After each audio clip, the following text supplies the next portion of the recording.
लिखा है कि भगवान विष्णु भी ध्यान कर रहे हैं।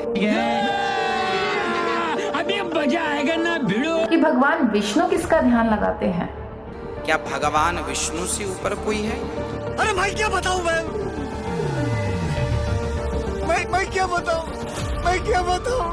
विष्णु जी कह रहे हैं कि मैं अधिकतर समय तप करता हूँ। भगवान विष्णु किसका ध्यान करते हैं? आज इसी विषय को विस्तार से क्लियर करने के लिए हम आपके बीच कुछ आध्यात्मिक जानकारों के विचार लेकर आए हैं। इन आध्यात्मिक जानकारों में एक तरफ हैं अनिरुद्ध आचार्य जी महाराज, तो वहीं दूसरी ओर हैं संत रामपाल जी महाराज। इन आध्यात्मिक जानकारों में किसका ज्ञान उत्तम है? कमेंट करके हमें अपनी राय अवश्य दें। अगर इस चैनल पर आप पहली बार आए हैं तो फटाफट से वीडियो को लाइक और चैनल को सब्सक्राइब जरूर कर दें। तो चलिए वीडियो शुरू करते हैं। कई पुराणों में लिखा है कि भगवान विष्णु भी ध्यान कर रहे हैं। किसका ध्यान कर रहे हैं? क्या भगवान विष्णु से ऊपर कोई है? हाँ, याद रखना, भगवान नारायण अलग हैं। भगवान नारायण क्षीर सागर में लक्ष्मी के साथ रहते हैं और भगवान नारायण ने सृष्टि का पालन करने के लिए एक अवतार लिया है जिसे विष्णु अवतार कहते हैं। भगवान नारायण ने कौन सा अवतार धारण किया? विष्णु। ये चतुर्भुज रूप में रहते हैं और ये बैकुंठवासी हैं। भगवान विष्णु का स्थान कौन सा है? बैकुंठ। और सुनिएगा, विष्णु भगवान बैकुंठ, क्योंकि कई बार आपने देवी भागवत पढ़ेंगे ना, तो देवी भागवत में लिखा है ब्रह्मा विष्णु और महेश ब्रह्म की उपासना कर रहे हैं। अब कहीं पर आपको ये लिखा हुआ मिल जाए कि ब्रह्मा विष्णु महेश ध्यान कर रहे हैं, तो आप चक्कर में पड़ जाएंगे, ये किसका ध्यान कर रहे हैं? तो आज हम आपको बता दें कि भगवान जो है, पूर्ण ब्रह्म जो है, वो नारायण है। नारायण के ही अवतार विष्णु जी हैं। कहते हैं विष्णु पालन करते हैं, ब्रह्मा सृष्टि को उत्पन्न करते हैं और शंकर जी सृष्टि का संहार करते हैं। ये तीनों किसके सारे पर चलते हैं? नारायण के सारे पर चलते हैं। तो जो नारायण के अवतार हैं वो राम हैं, समझिएगा। राम लक्ष्मण भरत शत्रुघ्न, ये चारों कौन कौन है क्लियर कर रहा हूं। भगवान नारायण के अवतार, परमात्मा ब्रह्म के अवतार, नारायण के अवतार भगवान श्री राम हैं। और जो भरत जी हैं ये विष्णु जी के अवतार हैं। और जो शत्रुघ्न जी हैं ये भगवान के सुदर्शन के अवतार हैं। जो सुदर्शन रहता ना भगवान के हाथ में, सुदर्शन के अवतार श्री शत्रुघ्न जी हैं। और लक्ष्मण जी जो हैं वो शेषा अवतार हैं, शेषनाग हैं। शेषनाग, जिस नाग के ऊपर भगवान सदा विराजमान रहते हैं, ये शेषा अवतार हैं। और विद्वान तो ये भी कहते हैं कि नारायण के अवतार तो श्री राम हैं और ब्रह्मा के अवतार श्री भरत जी हैं और शत्रुघ्न शंकर जी के अवतार हैं। हाँ, और लक्ष्मण जी श्री शेषावतार हैं। तो आप बस ये समझ लो कि भगवान, जहां भी आपको किसी भी पुराण में ये बात मिल सकती है, कई पुराणों में ये लिखा है कि विष्णु जी ध्यान कर रहे हैं भगवान का। अब आपके सामने ये लिखा हुआ मिल जाए कि विष्णु जी भगवान का ध्यान कर रहे हैं, तो आप तो सोचेंगे विष्णु जी तो खुद भगवान है, ये किसका ध्यान कर रहे हैं? कौन भगवान का? आज हमारे भारत में कई लोग, ऐसी संप्रदाय चल रही हैं कि हमारे वेद पुराणों में ये शब्दों को पकड़ पकड़ के लोगों को भड़काया जा रहा है। उन्हें लिखा हुआ मिल जाता है कि विष्णु जी ध्यान कर रहे हैं भगवान का। अब वो सबको दिखाते, देखो ये लिखा है विष्णु जी ध्यान कर रहे हैं भगवान का। ये भगवान कौन? वो आपको कंफ्यूज कर देते हैं कि भगवान कोई और। याद रखिए, विष्णु जी भी ध्यान करते हैं भगवान का। किन भगवान का? नारायण का। जैसे भगवान नारायण के ही पुत्र ब्रह्मा हैं, नारायण के ही अवतार पुत्र कौन है? ब्रह्मा। ऐसे ही भगवान नारायण के अवतार ही स्वयं विष्णु अवतार हैं। भगवान नारायण ने विष्णु अवतार, जैसे 24 अवतार है ना, नारायण, नारद, हरि, कपिल देव, श्री राम, यह अवतार है। तो जरा समझिएगा, कुछ लोग ये कहते हैं कि सबसे प्राचीन नारायण से उत्पन्न हुए विष्णु, फिर इन्हीं से ब्रह्मा और फिर शिव, फिर ये संसार उत्पन्न हुआ।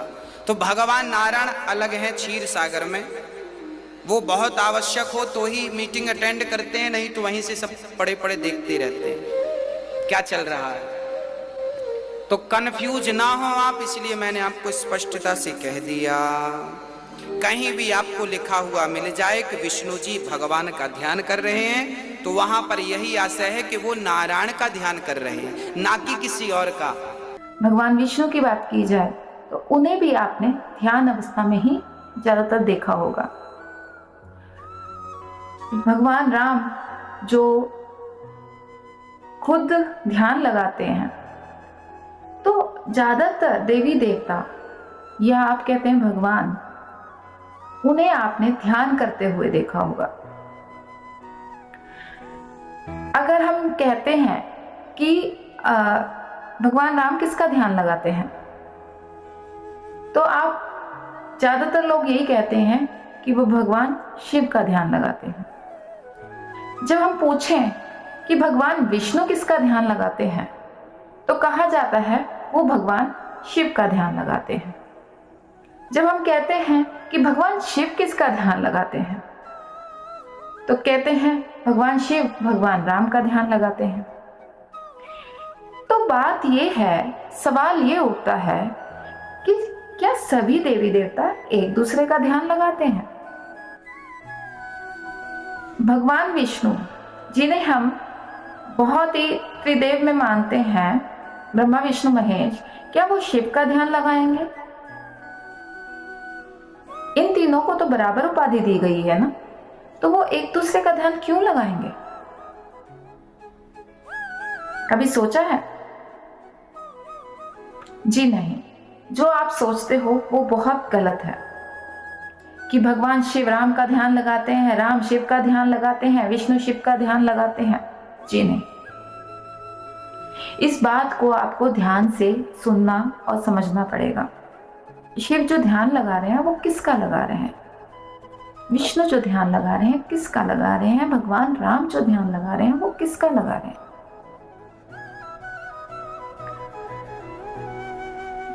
ध्यान लगाया जाता है उस चेतना का, उस ऊर्जा का, उस शक्ति का जो आपके भीतर है। वो शक्ति ही सर्वशक्तिमान है, जिन्हें देव भी पूजते हैं।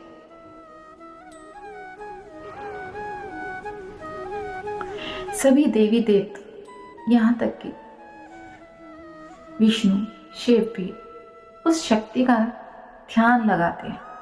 दोस्तों, अभी आपने सुने इन आध्यात्मिक जानकारों के आध्यात्मिक विचार। आइए अब सुनते हैं संत रामपाल जी महाराज के आध्यात्मिक विचार। अब आपको दिखाते हैं कि ज्योति निरंजन भी उसी परमात्मा का ध्यान धरता है, और साथ में ये ब्रह्मा विष्णु महेश भी उसी तरह उस काल के भ्रमित किए हुए ये तप करते रहते हैं। जैसा कल शाम के समय आपको बताया था कि विष्णु जी कह रहे हैं कि मैं अधिकतर समय तप करता हूँ। तो तुम साधना करते हो तो किसका ध्यान लगाते हो? अब सारे भ्रमित हैं। अब आपको दिखाते हैं। एक ना भूला, दो ना भूली, भूली सब संसारी, मेरे साधो भाई मैंने सब जग भूला पाया। इसी भूल में ब्रह्मा भूला, इसी भूल में विष्णु शिव जी, ये सारे कहते हैं वो ज्ञान ही नहीं हुआ बाई का बोलते रहते हैं, क्योंकि तत्व ज्ञान से अपरिचित है। ये दास नहीं कह रहा, परमात्मा कबीर जी कह रहे हैं, और कबीर जी का प्रमाण ये अपने सदग्रंथ देवी भागवत महापुराण भी कर रही है। इसको देखिए, यह है श्रीमद् देवी भागवत।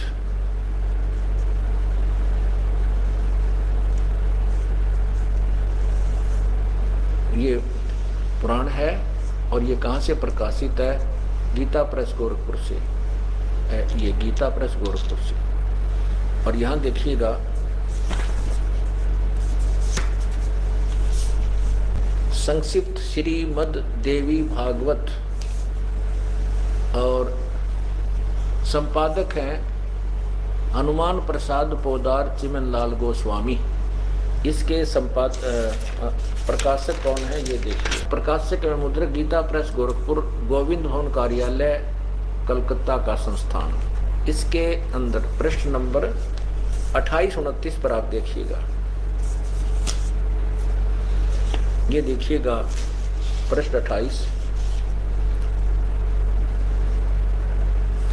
और ये है संक्षिप्त देवी भागवत, और ये है पहला सकंद। व्यास जी का वन में जाना और नारद जी का मिलना और देवी की उपासना के लिए कहना। ये देखिए, यहां से देखिएगा पृष्ठ 28 पे। नारद जी ने कहा महाभाग व्यास जी, तुम इस विषय में जो पूछ रहे हो ठीक यही प्रश्न मेरे पिताजी ने, नारद जी कह रहे हैं मेरे पिताजी ने अर्थात ब्रह्मा जी ने भगवान श्री हरि विष्णु जी से किया था। देव आदि देव, ओहो देखियो, देव आदि देव भगवान जगत के स्वामी हैं। लक्ष्मी जी उनकी सेवा में उपस्थित रहती हैं। दिव्य कौस्तुभमणि उनकी शोभा बढ़ाती है। वे शंख चक्र और गदा के लिए रहते हैं। पीतंबर धारण करते हैं। 4 भुजाएं हैं। वक्षस्थल पर श्रीवत्स चिन्ह चमकता रहता है। वे चराचर जगत के आश्रयदाता हैं। जगत गुरु एवं देवताओं के भी देवता हैं। ऐसे जगत प्रभु भगवान श्री हरि महान तप कर रहे थे। अब देखना विचार करके ध्यान से, जिन भगवानों को हम पता नहीं क्या मानते थे उनकी हिस्ट्री पढ़िए, उनका जीवन चरित्र पढ़िए। ऐसे जगत प्रभु श्री हरि महान तप कर रहे थे। उनकी समाधि लगी थी। यह देखकर मेरे पिता ब्रह्मा जी को बड़ा आश्चर्य हुआ। अतः उन्होंने उनसे जानने की इच्छा प्रकट की। ब्रह्मा जी ने पूछा, प्रभु आप देवताओं के भी अध्यक्ष, जगत के स्वामी, भूत भविष्य एवं वर्तमान के सभी जीवों को एकमात्र शासक हैं। भगवान फिर आप क्यों तपस्या कर रहे हैं? विष्णु जी को कह रहे हैं ब्रह्मा जी, और किस देवता की आराधना में ध्यान मगन है? मुझे असीम आश्चर्य हो रहा है कि आप देवेश्वर एवं सारे संसार के शासक होते हुए भी समाधि लगाए बैठे हैं। नीचे देखिएगा। ब्रह्मा जी के विनीत वचन सुनकर भगवान श्री हरि अर्थात विष्णु जी उनसे कहने लगे, ब्रह्मन सावधान होकर सुनो, मैं अपने मन का विचार व्यक्त करता हूँ। देवता, दानव और मानव सब यही जानते हैं कि तुम सृष्टि करते हो, मैं पालन करता हूँ और संहार क्या करते हैं। किंतु फिर भी वेद के परंपरागामी पुरुष अपनी युक्ति से सिद्ध करते हैं कि रचने, पालने और संहार करने की यह योग्यता जो हमें मिली है वह उसकी अधिष्ठात्री शक्ति देवी है, दुर्गा है। वे कहते हैं कि संसार की सृष्टि करने के लिए तुम में राजसी शक्ति का संचार हुआ है, मुझे सात्विक शक्ति मिली है और रुद्र में तामसी शक्ति का आविर्भाव हुआ है। उस शक्ति के अभाव से तुम इस संसार की सृष्टि नहीं कर सकते, मैं पालन करने में सफल नहीं हो सकता और रुद्र से संहार कार्य भी होना भी संभव नहीं है। ब्रह्मा जी हम सभी उस शक्ति के सहारे ही अपने कार्य में सदा सफल होते हैं आए हैं। सुवर्त प्रत्यक्ष और परोक्ष दोनों उदाहरण मैं तुम्हारे सामने रखता हूँ। सुनो, यह निश्चय बात है कि उस शक्ति के अधीन होकर ही मैं प्रलय काल में इस शेष नाग की सैया पर सोता हूँ। यदि वो बेहोश कर देती है मुझे और सृष्टि करने का अवसर आते ही जाग जाता हूँ। मैं सदा तप करने में लगा रहता हूँ। उस शक्ति के शासन से कभी मुक्त नहीं रहता। कभी अवसर मिला तो लक्ष्मी के साथ सुख पूर्वक समय बिताने का सौभाग्य प्राप्त होता है। मैं कभी तो दानवों के साथ युद्ध करता हूँ, आखिर जगत को भय पहुंचाने वाले दैत्यों का विकराल शरीर को शांत करना मेरा परम कर्तव्य हो जाता है। यहाँ देखिए, मुझे सब प्रकार से शक्ति के अधीन होकर रहना पड़ता है। दुर्गा के अधीन हूं मैं, विष्णु जी कह रहे हैं। उन्हीं भगवती शक्ति का मैं निरंतर ध्यान किया करता हूँ, मैं उसी की पूजा करता हूँ। ब्रह्मा जी, मेरी जानकारी में इन भगवती शक्ति से बढ़कर दूसरे कोई देवता नहीं है, कोई भगवान नहीं है। तेरा गजब हो। जिन भगवानों को हम सर्वशक्तिमान मानते थे, जिन कह का विज्ञान को ना, विष्णु जी कह रहे हैं दुर्गा ही पूर्ण परमात्मा है, इससे आगे कोई भगवान है कोई नहीं। मैं तो इससे का ध्यान करता हूँ, तप करता हूँ।